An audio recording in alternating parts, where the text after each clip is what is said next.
Hey, it's Bill down at the shop working on the Trans Am I call XTRAGLD. Why do I call it XTRAGLD?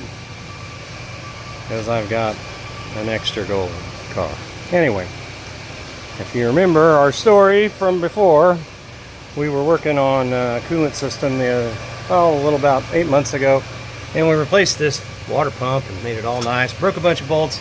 Took forever. Well, lo and behold, I was driving down the street and looks like we're going to need one of these things. This is the heater core, which if you've ever done a heater core in a second gen Firebird or Camaro, it's not a fun job.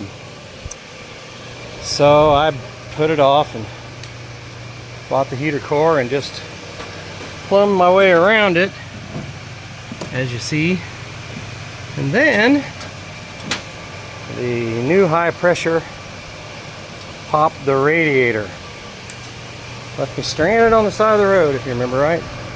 So it is over here now. Luckily, there is a radiator shop in Wichita, Kansas, and they're going to look at it for me. I'm going to try to keep it original and use the original radiator.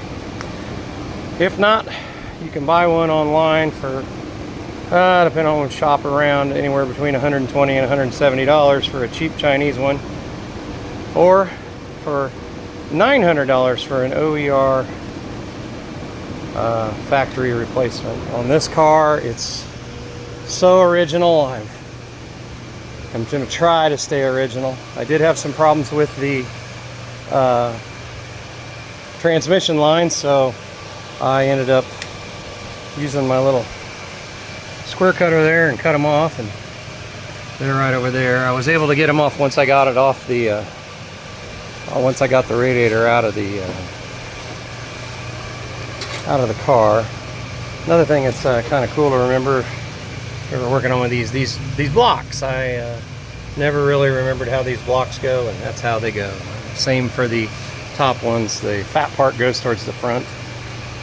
There are screws on the bottom, screws on the top, and a little flap that I didn't take off, but it's all gonna get fixed, and I'll probably put it back together, and then probably work on getting that heater core replaced, and then the entire coolant system will be basically rebuilt on this car.